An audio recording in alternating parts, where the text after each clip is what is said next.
Hello Pointagrammers, Johnny here. Today we're customizing the leaderboard theme.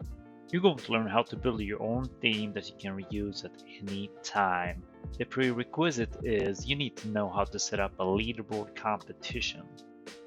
So let's start from the competition page and then press on the gear wheel on the leaderboard competition. This will take you to competition settings. Then press on Customize to get to the Edit Theme menu. There are 4 tabs available. Let's go through the tabs one by one. Under General, you can name your theme and add a theme icon. Under the Layout tab, you can decide what layout design you wish to have. Enable or disable latest scorer and the feed, but you can also decide to show a ticker or set how many players that is shown on each page. And also if on the first page will be shown on a TV cast for a top 10 player example.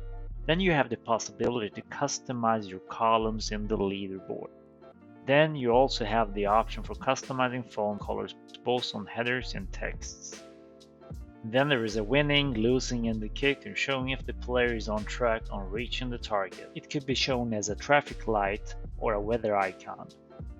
Under the Background tab, you can change the background colors or you can upload your own background image. Also the possibility to add some animations to your background. You have also the ability to add an overlay from a default library.